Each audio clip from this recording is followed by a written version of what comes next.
Today's question is, are cheat meals or cheat days a good idea? Let's get into this one.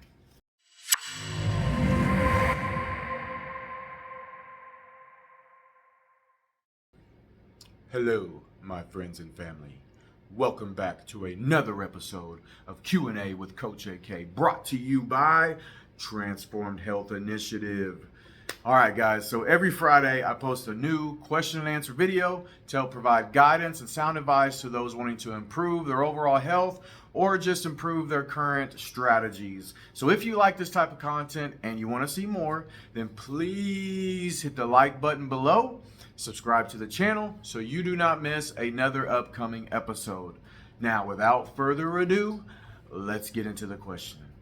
All right, guys, so this week's question is, are cheat meals or cheat days okay? Question. All right, guys, so let's break this down real quick. Some people may not like this answer, some people might. Either way, this is what I got, all right? So first of all, let's just clear some things up, okay? Number one, the idea of cheating is never a good idea, okay? So first of all, who are you cheating? Spoiler alert, yourself. We should be keeping a positive mentality when it comes to our health, not negative mentality. So words like cheat, fail, slip up, mistake, we really should be trying to keep out of our vocabulary when it comes to our health journey. Let's try to keep it on the positive side. Guys, we're doing this for our good, not for our bad. This is not a punishment to ourselves. We're doing this to make ourselves better, okay? So keep it positive. We aren't doing this to cheat ourselves, guys. We're doing this to treat ourselves. I know that's kind of corny, but hey, that's what I got, okay? Treat yourself. Do not cheat yourself. All right. So, this kind of perpetuates the idea of good versus bad foods, which is something we really want to try to grow up and get away from, okay? I know that was popular, back in times before, that there's good foods and bad foods, but I hate to break this to the zealots out there, but you are wrong. I was wrong. They were wrong, you were wrong, okay? There's no such thing as bad foods, all right? No food is inherently good or evil, okay? Calories in, calories out will always be king. Now, hold up, before you guys lynch me or try to burn me at the stake, there are exceptions to the rule of calories in, calories out, meaning that it's not just as simple as eating less, moving more. However, how much you consume versus how much you burn per day will always determine your results over the long haul, okay? There's no way to get around this. Your hormones aren't going to change that. Nothing's going to change that, all right? So also, the idea of cheating on your diet can create that all or nothing mentality that I've talked about in the last video. And this can lead to all types of various eating disorders, bulimia, just binge eating, chronic binge eating, all these different disorders that we can have, not even to include with our own bodies, like body dysmorphia and things like that. It just can really lead us to an ugly place when we use negative words like cheat when it comes to our health plan. All right. And then over restricting, it rarely has good outcomes, as most of you probably know and have experienced, especially over the long term. So yeah, maybe you can give up everything that's enjoyable for a couple weeks, get a little bit of results, but are you going to be able to do that long enough to actually reach your goal? And most importantly, keep your goal. Okay, probably not. So you can literally, with cheat meals, this is crazy, guys, you can literally undo an entire week's worth of hard work, all right? So, for example, you have somebody that's eating super low calories throughout the week, the whole Spartan mentality of you got to suffer, it's got to be hard, it's got to be miserable. And then the weekend comes, here comes cheat day, woo, and they have an epic cheat day or cheat meal that leads to thousands of extra calories being consumed that can easily cancel out that whole calorie deficit that you had all week. So you suffered all week just to undo it all on the weekend, and now you're either maintaining your weight or see that you end up gaining weight and like, how is this happening? I'm literally starving 6 days out of the week. Well, you ate 8,000 calories of pizza in one sitting.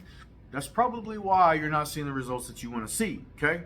So, also, we know that with adding in these type of cheat meals, it can make it much harder to get back to eating your normal, healthier foods in the following days. A lot of us experience this.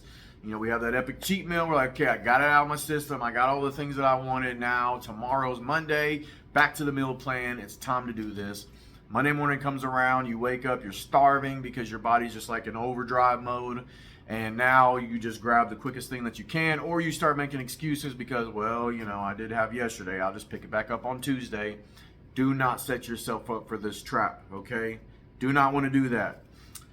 So, last part on, you know, undoing your whole week's worth is this: eating cheat meals, you know, having a cheat day, cheat meal can cause major water fluctuations, which can be demotivating and frustrating when in a fat loss phase. So there's nothing more frustrating when you feel like you've been killing it all week, and then you're like, you know, I'm gonna reward myself with this cheat meal or this cheat day, you know, just kind of unwind and enjoy. And the next day you're 5 pounds higher than you were the day before on the scale. Now mind, most of this is water weight. You will gain body fat though if you're in a surplus, but most of it's water weight, but it can really mess with the mind when it comes to getting back on plan. And now you're like, well, you know, I'm 5 pounds over. The whole, you know, last month of dieting is washed out the window, so why not just go all out and binge? We've all been there. We don't want to go back to that place. So try to avoid that. So now I have 3 tips on if you should be eating cheat meals or what you should be doing instead. Okay? So tip number 1, skip the cheat meals and the cheat days. Okay? Again, this is not everybody's favorite video, but very important. Just skip it. What you can do instead, okay, now I'm not going to leave you there, all right? What you can do instead is just sprinkle in some of your favorite foods around your healthier meals and then keep your current goals and calorie needs in mind. So, this example, you go to a birthday party, you know, you've been dieting, you've been doing really well for the last few weeks. Now you go to a birthday party, they have pizza, cake, and ice cream, all that good stuff. Well, you know what?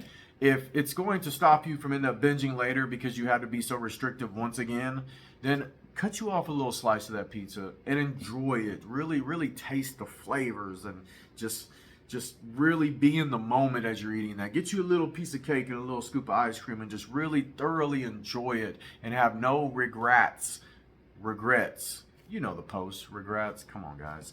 So have no regrets. Just enjoy sprinkling in a little bit of that, and I promise you it's not going to destroy your results, okay? If anything, it may actually help. So do that instead of having the cheat meals or cheat days.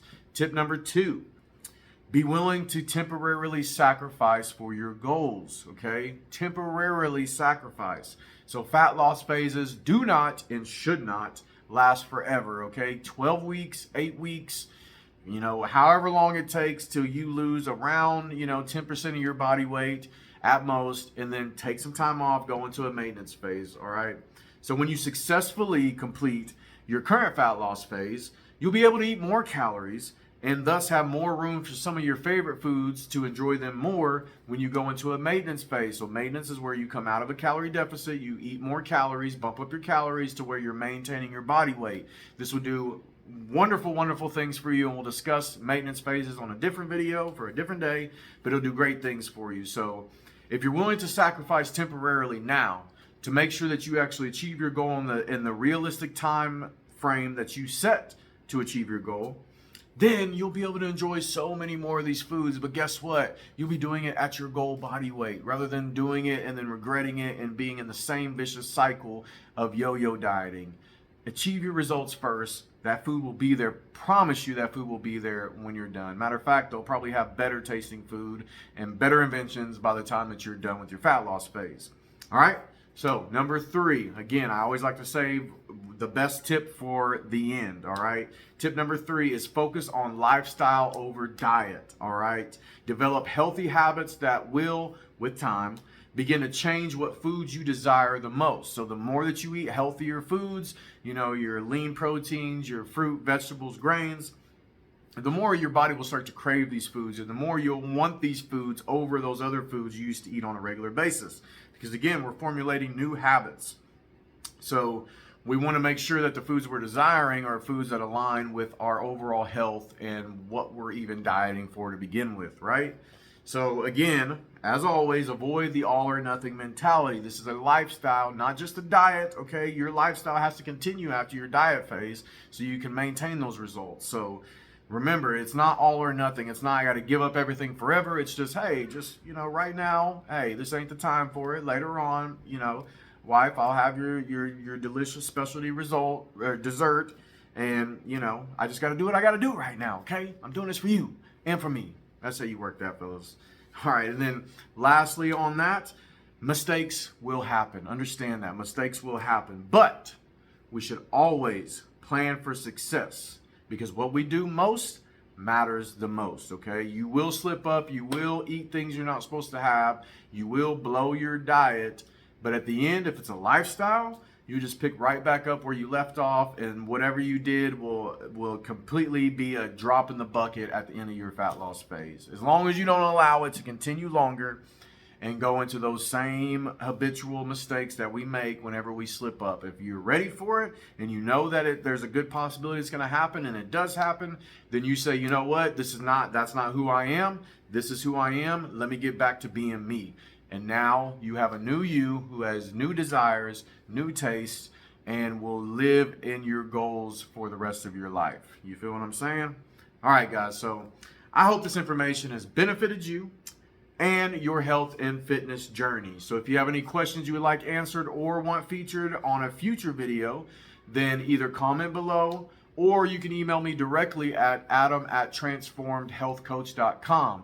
And if you want to work with a coach who has over a decade of experience helping people completely transform their health and their life, and knows exactly what you need to do to reach your goals and keep them for life, then all you got to do is visit www.transformedhealth.com and sign up for a free 20-minute consultation virtual call to see if the Transformed Health Initiative team is right for you. All right, guys, we will see you next week on another episode of Q&A with Coach AK. Peace.